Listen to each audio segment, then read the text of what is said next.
ข่าวด่วนทรัมป์เปิดหน้าท้าชนกับอิหร่านผ่าน NBC News ลั่นขีปนาวุธเหลือเพียง 22% เน้นสอยโรงงานเกือบเกลี้ยง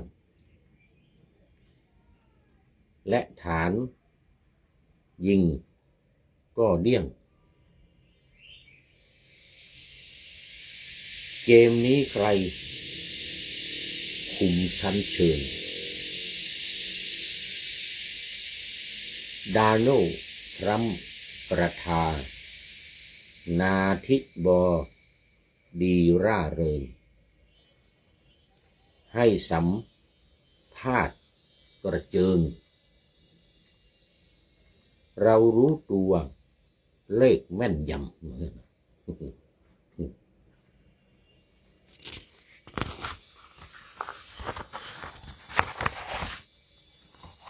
และรู้สถานที่ตั้งขีปนาวุธล้ำสมัยและชั้นนำรวมถึงพิกัดโรงงานและจุดรวมพลทั้งหมดทรัมป์ยังย้ำอิหร่านถูกสหรัฐรานกองทัพเกือบหมดทุกกองโดยเผยว่าโรงงานผลิตโดรนฐานปล่อยโดรนของผลิตโดรนฐานปล่อยโดรนของอิหร่านและที่รองรับอุตสาหกรรมทางทหารส่วนใหญ่ถูกทำลายพินาศพัง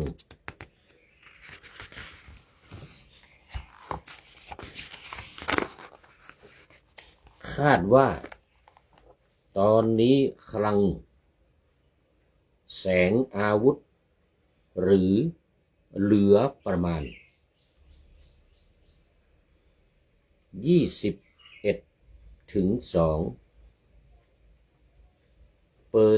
รองไว้เท่านั้น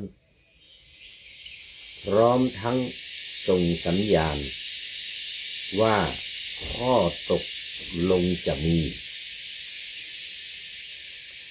ขึ้นในเร็วๆวัน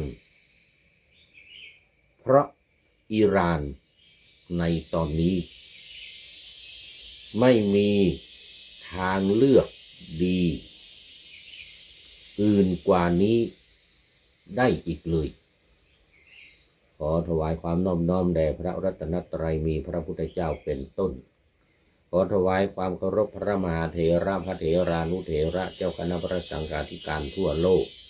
มีพระเดชพระคุณพระธรรมเสนาบดีเจ้าคณะภาค7วัดพระธาตุดอยสุเทพพระเดชและพระเดชพระคุณหลวงพ่อสุทธิสงึมรำจังหวัดบุรีรัมย์เป็นต้นตอนนี้หลวงพ่อเป็นต้นละและขออำนวยพรแด่ท่านผู้ฟังท่านผู้ชมสาธุชนพุทธบริษัททั้งหลายวันนี้รายการธรรมทัศน์ของวัดพระธาตุดอยสุเทพออกอากาศทางสถานีวิทยุวปท2จังหวัดเชียงใหม่ระบบมีร้อยเอกจำนงปัญญาวัฒโนเป็นหัวหน้าสถานี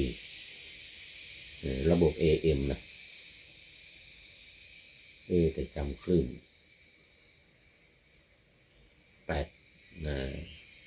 แล้ว88สักอย่างนึงเนี่ยระบบ AM มีร้อยเอกจำนงปัญญาวัฒโนเป็นหัวหน้าสถานีและอาตมาภาพพระครูปริยัติยานุศาสตร์เป็นผู้บรรยายเป็นประจำทุกวันเวลา 8:30 นาทีถึง 9 นาฬิกา วันนี้ก็ขอต้อนรับพระเดชพระคุณหลวงพ่อสุทธิสนึมรำมาตั้งแต่หัวรุ่งมาตั้งแต่หัวรุ่งแต่ไก่ไม่ทันหูสุริโยยังไม่จับออกว่าอ่านบทประพันธ์ได้1 บทเมื่อกี้นี้จั่วหัวบทประพันธ์เนี่ยได้1 บทมาแล้วพระเดชพระคุณหลวงพ่อนี่นะวันนี้มาแต่หัวรุ่งเป็นอาทิกัลยาโนเลยหลวงพ่ออาทิกัลยาโนเป็นผู้มีความงามในเบื้องต้นได้แก่ศีลในเบื้องต้นได้แก่ศีลขอไปคันจมูก มันเป็นกรรมในคันจมูกนี่นะสมัยก่อนหลวงพ่อสมัยเป็นเด็กเอาหญ้าหางแมวนี่นะหางแมวหรือหนวดแมวอะไรนี่นะ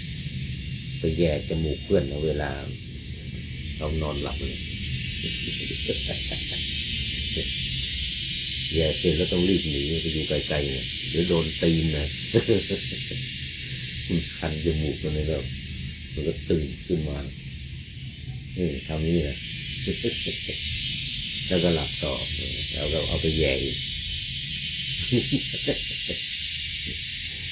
ให้พวกคันจมูกทำไมเป็นเด็กมันมือต้องรีบหนีไปไกลๆไอ้พวกนี้ครั้งที่ 2 ที่ 3ไม่ได้แล้วมันลุกตื่นขึ้นมาเนี่ยลุกมันไล่เตะต้องบอกเดี๋ยวนี้นะเวลามาจัดรายการบรรยายธรรมนี่นะหรือบางทีขึ้นไปเทศบนธรรมะเหมือนกันเลยว่ามันกรรมนี่มันนี่นะเวลาเราอยู่ธรรมดานี่มันไม่คันนะหลวงพ่อนะพอเวลาพูดเนี่ยเวลาบรรยายธรรมนี่นะเนี่ยจัดรายการก็ตามหรือพูดนี่ที่ไหนก็ตามเนี่ยมันจะคันจมูกเนี่ยโอ้เสียบุคลิกลักษณะนั่งเทศถือธรรมะแต่คันจมูกถือธรรมะถือคำพีธรรมอย่างเงี้ยหลวงพ่อโอ้วันนั้นเทศบนวัดสดาโดยสุเทพนี่แหละวันพระ2 วันคันจมูกทั้งที่ชัดทั้งตัวนี้มันมีจมูกมันคันน่ะถ้าเราไม่เทศนะไม่เทศไม่พูดไม่บรรยายนะมันไม่คันนี่มันเป็นกรรมอยู่มันเขาเรียกว่ามันเป็นโรคเกิดจากกรรมนะไม่มีอะไรที่จะมาทำให้คันนี่นะไม่มีใครเอาอะไรมาแย่ไม่ได้กลิ่นอะไรนะพอเราเริ่มพูดเนี่ยมันคันอย่างเงี้ยบางทีก็ต้องอดทนเอานั่งเทศบนธรรมะถือคำพีอย่างเงี้ยแล้วคันจมูกทรมานมากหรือว่าทรมานมากเลยต้องหยุดแล้วก็มาทำอย่างเงี้ยนะแต่ทำเนี่ยหลวงพ่อนั่งอยู่เลยหลวงพ่อเจ้าวาดเดี๋ยวหลวงพ่อก็ทำมาเสนาบดีนะหลวงพ่อนั่งมองแล้วคันจมูกหลวงพ่อรู้ละเคยอธิบายให้หลวงพ่อฟังมันคันจมูกนะหลวงพ่อนะมันเลยไม่อยากจะพูดนะไม่อยากจะพูดไม่อยากไปเทศที่ไหนนะประมาณนิมนต์เทศเลยไม่อยากเอานะไม่อยากไปนะอายเขาเสียบุคลิกแต่บางทีเราไปเทศที่ไหนเราต้องบอกโยมไว้ก่อนนะบอกยังไม่ขึ้นเทศนะต้องบอกไว้ก่อนโอ้โยมขออภัยนะอาตมานี่มันเวลาเทศมันจะคันจมูกนะต้องขออภัยมันจะเสียบุคลิกนะที่มีกระดาษมีอะไรกระดาษทิชชู่กระดาษอะไรมาด้วยตอนหลังวันนี้ขี้เกียจ กำอย่างนี้มันก็ไม่หายนะไม่ใช่ว่ามันจะหายนะบีบอย่างนี้มันจะหายมันก็ไม่หายหรอกมันก็คันๆอยู่อย่างเงี้ยกำหลวงพ่อโรคกำนี่นะเอามามัวพูดเรื่องกรรมนี่มาเรื่องธรรมะเราดีกว่าธรรมะวันนี้นะยังอยู่เรื่องเดิมหลวงพ่อยังไม่จบยังอยู่เรื่องเดิมยังไม่จบคือเรื่องอุคัสเสนบุตรของเศรษฐีชื่ออุคัสเสนนี่นะอุคัสเสนะเศรษฐิปุตตะเศรษฐิปุตโตเล่ามาถึงเมื่อวานนี้ตอนที่มาเรียนศิลปะการเต้นขึ้นไปเต้นบนไม้แป้น6 เขมร7 รอบ14 รอบนะเสร็จแล้วไปแสดงตามที่ต่างๆมาถึงเมืองราชคฤห์พอถึงเมืองราชคฤห์บ้านเดิมพ่อแม่เขาพากันมาดูกันเต็มเลยก็ประกาศอุคัสเสนจะแสดงบนไม้แป้นอย่างนั้นนะกายกรรมอีก7 วันเหมือนกันนะประกาศล่วงหน้า7 วันนะหลวงพ่อแล้วพอถึงวันที่7มาก็ขึ้นไปยืนเต้อยู่บนนู่นนะจะเต้นนะเต้นแล้ว6 เขมรตีลังกาขึ้นไปข้างบน7 รอบลอยขึ้นไปบนฟ้าแล้วก็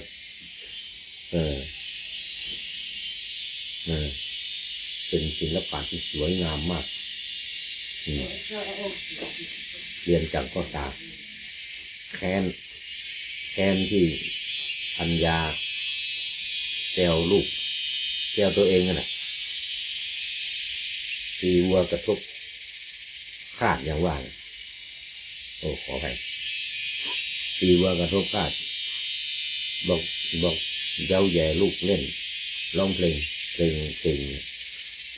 เจ้านี่เป็นคนเจ้าเนี่ยโชคดีนะเนี่ยเป็นลูกของคนสบายไม่ต้องทำงานอะไรอย่างเงี้ยนะมีหน้าที่เฝ้าเกวียนไม่มีความรู้แต่สาเหตุคือไม่มีความรู้ไม่รู้ที่รู้จดอะไรอย่างเงี้ยนะไปหาวัวไปหาหญ้ามาให้วัวกินแล้วก็อะไรหาของที่เขาได้จากการแสดงนี่นะนั่นแหละแต่งเป็นเพลงร้องเป็นเพลงเนี่ยพูดกับลูกนะไม่ได้พูดกับนะแค้นมากว่าให้เรานี่นะก็ไปเรียนศิลปะนี้บ้างเลยปรากฏว่าแสดงเก่งกว่าเมียอีกเก่งกว่าเมียอีกโน่นเนี่ยบนอากาศบนน่ะสูง60 ศอกดูดิไม้สูงขึ้นไป60 ศอกพอขึ้นไปแสดงวันนั้นขึ้นไปแสดงลง7 รอบขึ้นไปเต้นขึ้นไปลอยบนลำด้วยสวยงามมากอยู่บนเลยพระพุทธเจ้าเสด็จมาอยู่ที่เนี่ยพระพุทธเจ้าว่าทำให้คนทำด้วยฤทธิ์นะทำด้วยฤทธิ์นะพระพุทธเจ้าใช้ฤทธิ์นะทำให้คนทั้งหลายไม่มองอุคัสเสนไม่มองที่แสดงนั่นนะคนกำลังมองกันอยู่กำลังมองไปรอบหนึ่งละแต่แล้วพอพระพุทธเจ้าเสด็จเข้าไปด้วยลีลาพุทธลีลาเดินเข้าเมืองไปนะคนทั้งหลายมองมาหาพระพุทธเจ้าหมดอุคัสเสนสังเกตดูคนไม่มองเราเลยคนมองไปหาพระพุทธเจ้าโน่นหมดเลยเดินเข้าเมืองมา ไอ้เรานี่หมดท่าเลยมันหมดสง่าราศีแสดงมาไม่รู้เท่าไหร่แล้วคนดูกันอย่างไม่กระพริบตาเหมือนกันนะตอนนี้ไม่มีใครดูเราเลยเนี่ยมุงดูพระพุทธเจ้าหมดเลยเนี่ยพระพุทธเจ้าทรงทราบความดำริของอุคเสนเนี่ยโอ้เอาละพระพุทธเจ้าทราบแล้วบอกพระมหาโมคคัลลานะไปบอกอุคเสนให้แสดงธรรมเดี๋ยวให้แสดงอันนี้เนี่ยให้แสดงบนไม้แป้นอย่างนั้นนะให้แสดงเถอะให้คนทั้งหลายดีใจให้คนทั้งหลายร่าเริงเบิกบานเลยนะพระมหาโมคคัลลานะไปยืนอยู่ข้างล่าง60 ศอกอะสูง60 ศอกอะ30 เมตรอะจากพื้นดิน30 เมตรอะพระโมคคัลลานะไปยืนอยู่ข้างล่างแล้วก็พูดเป็นคาถาหมดเนี่ยอิงคะปัจจนาตะปุตตะเนี่ยอุคเสนะมหพลังเนี่ยมหพละกโลหิราคังปริสายะหัตสยัตสุมหาชนังหัตสยัตสุมหาชนังนะว่าขึ้นไปอุคเสนอยู่ข้างบนได้ยินเนี่ยเชิญเถิดอุคเสนนะบุตรคนฟ้อนผู้มีกำลังมากเชิญท่านทำความยินดีแก่บริษัทเชิญท่านทำให้มหาชนร่าเริงเถิดอุคเสนก็คิดว่าโอ้นี่พระพุทธเจ้าเมตตาเราแล้วนี่พระพุทธเจ้านี่ให้พระเถระให้พระเถระมาพูดมาพูดกับเรานะพูดเป็นคาถาเนี่ยนะอิงคะปัสสะนาตาปุตตาอุคะเสนามหาพละนี่ว่าเป็นทำนองว่าเป็นทำนองนี้นะว่าภาษาบาลีเนี่ยนะกโลหิราคังกาลิสายะหัตสยัตสุมหาชนังนี่นะดีใจมากเลยอุคเสนอยู่ข้างบนดีใจโอ้พระพุทธเจ้านี่ให้ท่านมหาโมคคัลลานะมาพูดกับเราแล้วนะโอ้ดีใจมากก็เลยกล่าวคาถาตอบบอกอิงคะปัสสะมหาปัญญะโมคคัลลานามหิทธิกะกโลหิราคังปริสายะหาสยามิมหาชนังเก่งอยู่เนี่ยว่าร้องเพลงก็เป็นนักร้องอยู่แล้วไงเป็นนักร้องพอได้ยินมหาโมคคัลลานะกล่าวเนี่ย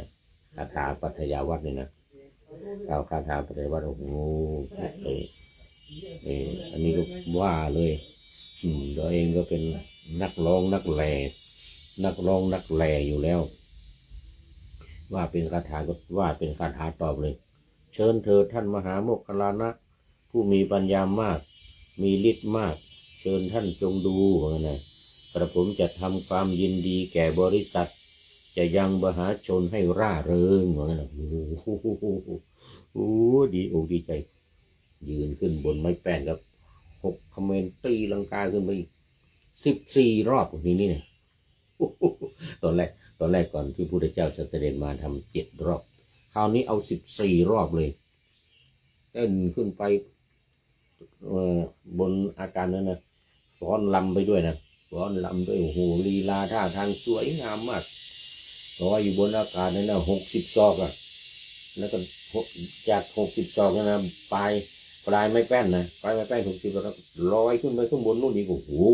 คนทั้งหลายดูโอ้โหว่าสุดยอดเลยนี่ลูกของเศรษฐีเนี่ยพ่อแม่ญาติพี่น้องพ่อแม่ก็มาดูกันเต็มพ่อแม่ของเศรษฐีนะเศรษฐีก็พากันมาสิประกาศล่วงหน้า7 วันอ่ะมากันดูกันใหญ่เลยอันนี้ถึงนี้เมื่อวานเล่าถึงตรงนี้เมื่อวานแล้วทีนี้พระพุทธเจ้าบ้างเลยทีนี้คราวนี้ลำดับนั้นพระศาสดาก็ตรัสนะเมื่อวานนี้ไม่ทันมันหมดเวลาไปซะก่อนนี่จะหมดเวลาอีกแล้ว โอ้นี่พุทธเจ้าตรัสว่าบุคคลเสนเหมือนนะธรรมดาบัณฑิตต้องละความอาลัยรักใคร่ในขันธ์ทั้งหลายนี่รักใคร่ในขันธ์ทั้งหลายทั้งที่เป็นอดีตอนาคตและปัจจุบันเสียแล้วพ้นจากทุกข์ทั้งหลายมีชาติเป็นต้นจึงควรไงนะโอ้เอาละทีนี้ตรงกันข้ามเลยเนี่ยตรงกันข้ามกับไอ้ที่ลอยขึ้นไปบนอากาศทำให้คนดีอกดีใจทำให้คนรักใคร่รุ่มหลงทำให้คนชอบอกชอบใจนี่นะโอ้ตรงกันข้ามกับมหาไอเดียตรงกันข้ามกับอันนี้แหละเดี๋ยวจะดูหมดเวลาใช่ไหมโอ้ต้องขออภัยโอ้ใกล้จะหมดเวลาแล้วพุทธองค์ก็เลยตัดเป็นคาถาเลยทีเนี้ยแสดงธรรมให้ฟังแล้วก็เป็นคาถาว่ามุนจะปุเลมุนจะปัจจโตมัชเชมุนเจภวิตภวัชสะปาลคูสัพพัทธวิมุตตะมานโสนะปุณชาติขะชลังอุเปหิโอ้ตัดเป็นคาถาแสดงเป็นคาถาให้ฟังนะบอกว่าท่านจงเปลื้องอาลัยในก่อนเสียจงเปลื้องอาลัยหลังข้างหลังเสียจงเปลื้องอาลัยในท่ามกลางเสียจึงเป็นผู้ถึงฝั่งแห่งภพว่าไงนะโอ้มีใจหลุดพ้นในธรรมทั้งปวงจะไม่เข้าถึงชาติและชราอีกธรรมะในวันนั้นอธิบายไปแล้วอะไรนี่ก็หมายถึงราคะความรักความใคร่ความรักความใคร่ความอะไรก่อนหน้านี้ก็บอกแล้วว่านี่คนละความอะไรรักใคร่ในขันธ์ทั้งหลายขันธ์ห้าแล้วนี่นะรูปเวทนาสัญญาสังขารวิญญาณนี่นะเสร็จแล้วก็จะพ้นจากความทุกข์พ้นจากชราพ้นจากมรณะทั้งหลายนั่นนะท่านจงเปลื้องอะไรคือราคะคือความใคร่ทั้งหลายทั้งปวงนี้โอ้จบพระธรรมเทศนาเป็นไงเดี๋ยวก่อน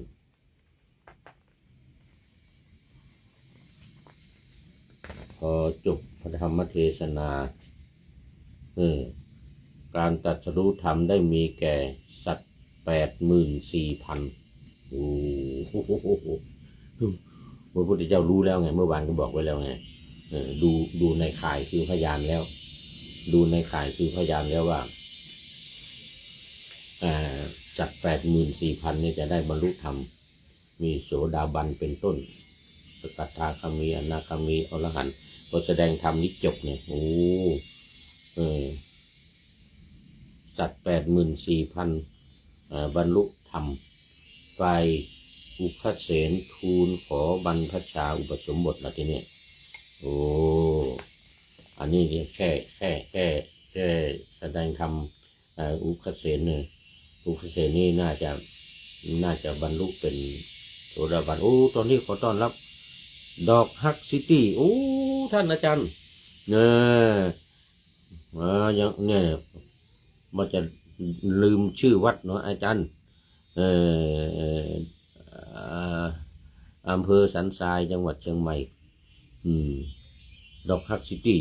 โอ้ขอบคุณมากหลวงพ่อไปเจอกันที่โดยสัพพัญญูบอกว่าผมนี่แหละดอกฮักซิตี้อย่างนั้นนะขอบคุณมาก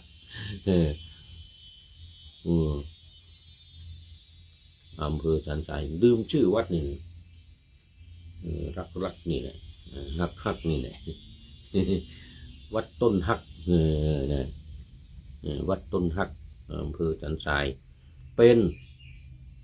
มัชเชโอ้จะหมดเวลาแล้วมันนะโอ้ยังใกล้แล้วเป็นปริโยสานะกัลยาโนคนผู้มีความงามในที่สุดนี่เป็นผู้มีความงามในที่สุดโอ้นี่ขอบคุณหลวงพ่อมากวัดต้นฮักวัดต้นฮัก อำเภอสันทรายจังหวัดเชียงใหม่โอ้ขอบคุณมากเข้ามาเป็นปริโยสารเลยจะหมดเวลาพอดีเลยอืมเออเออจะหมดเวลาโอ้ตอนนี้เอาถึงจบแค่นี้แล้วเนี่ยเออเอาแค่นี้ก่อนพระแสดงธรรมพุทธองค์แสดงธรรมจบเนี่ยนะเรื่องละความอาลัยเนี่ยนะจะสัตว์84,000ก็บรรลุธรรมคราวนี้ฝ่ายอุคเสนฝ่ายบุตรเศรษฐีนี่นะก็กราบทูลพระพุทธองค์กราบทูลพระพุทธองค์ขอบวชเดี๋ยวก่อนยังไม่ได้ว่ารายละเอียดเอาไว้แค่นี้ก่อนตอนนี้หมดเวลาเอาไว้แค่นี้ก่อนเดี๋ยววันพรุ่งนี้มาต่อจะต้องบวชแล้วได้ฟังธรรมอีกทีหนึ่งแล้วจึงจะบรรลุเป็นโสดาบันก่อนนะจากโสดาบันเสร็จแล้วก็แสดงธรรมอีกครั้งหนึ่งโอ้จึงจะเป็นพระอรหันต์อีกไกลเดี๋ยวก่อนเอาไว้วันพรุ่งนี้นี่วันนี้หมดเวลาเอาไว้แค่นี้ก่อนเอาไว้แค่นี้ก่อนวันนี้หมดเวลาแล้วเดี๋ยวพรุ่งนี้มาต่อวันนี้เอาแค่สัตว์84,000ได้บรรลุธรรมได้บรรลุเป็นพระอรหันต์ได้เป็นอริยบุคคลโสดาบันสกทาคามีอนาคามีโอ้โหแค่พระธรรมเทศนา1 บทพระเดชพระคุณหลวงพ่อเดี๋ยวหลวงพ่อสุริสงมลำเป็นอาทิกัลยาโนอันนี้ดอกฮัตซิตี้เป็นปริโยสานกัลยาโนเข้าสู่เส้นชัยของรายการในวันนี้โอ้โมทนาขอบคุณเป็นอย่างยิ่งก็รู้ข้อคิดท้ายรายการเนี่ยเลยจะหมดเวลาวันนี้ได้จากผู้ใดเนาะแลข้อคิดวันนี้ทันโลกทันเหตุการณ์โอ้นี่เป็นข่าวด่วนข่าวด่วนของประธานาธิบดีทรัมป์กับอิหร่านสงครามช้างกับมดเขาเรียกสงครามอสมมาตรช้างกับมดรบกันอิหร่านเหมือนกับมดสหรัฐกับอิสราเอลเนี่ยบวกกัน2 ประเทศนี่เหมือนกับช้างรบกับมดทรัมป์ประกาศแล้วตรงนี้ข่าวด่วนทรัมป์เปิดหน้าท้าชนกับอิหร่านผ่าน NBC นิวลั่นขีปนาวุธเหลือเพียง22%เน้นสอยโรงงานเกือบเกลี้ยงและฐานยิงก็เดี้ยงโดนัลด์ทรัมป์ประธานาธิบดีประธานาธิบดีร่าเริงให้สัมภาษณ์กระเจิงเรารู้ตัวเลขแม่นยำประธานาธิบดีบอกว่าตอนนี้อิหร่านเหลืออาวุธอยู่เพียง 22% เท่านั้นนะทั่วประเทศเนี่ยโรงงานเราก็สอยโรงงานเกลี้ยงหมดแล้วเหมือนกันนะเกือบหมดแล้วไอโรงงานฐานยิง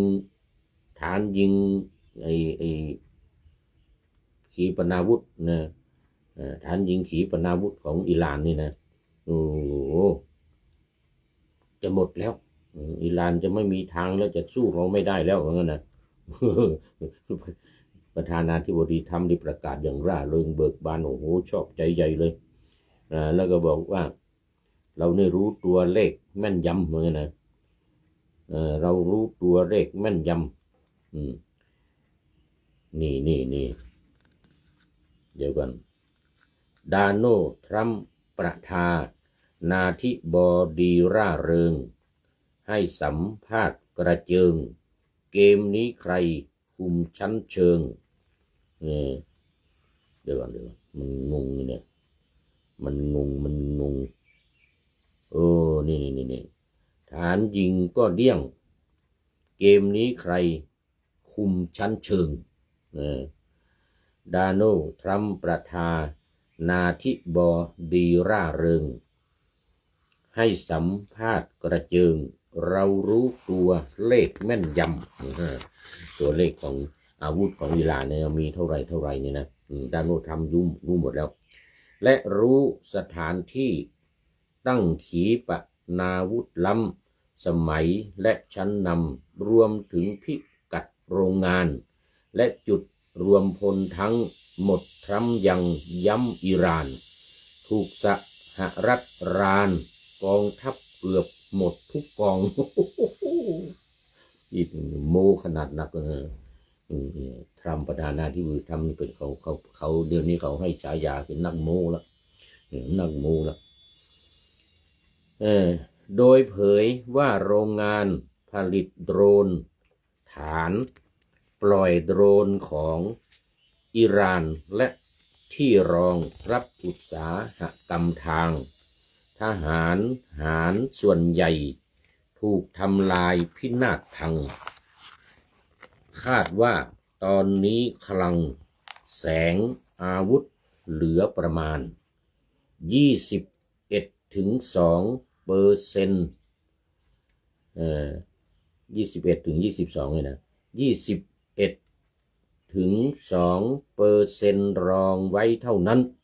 เหลือสัก21%รวมทั้งส่งสัญญาณ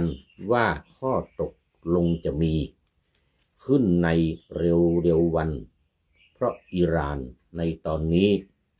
ไม่มีทางเลือกดีอื่นกว่านี้ได้อีกเลยประธานาธิบดีทรัมป์เนี่ยประกาศให้ชาวโลกรู้ว่าอิหร่านจะหมดสง่าราศีแล้วว่างั้นนะเหลืออาวุธแค่21%นี่แหละว่างั้นนะ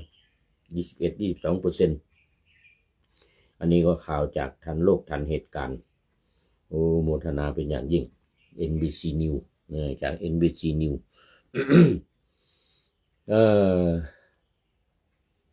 โมทนากับข่าวทันโลกทันเหตุการณ์เรื่องของอิหร่านกับอิรักวันนี้สหรัฐอิสราเอลที่ต่อสู้กัน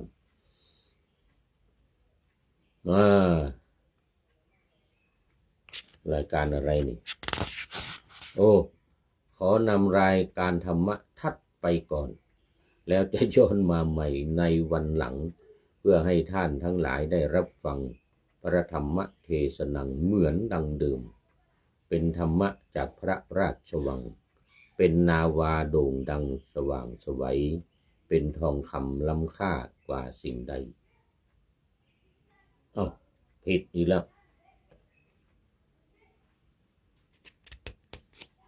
เป็นรายการ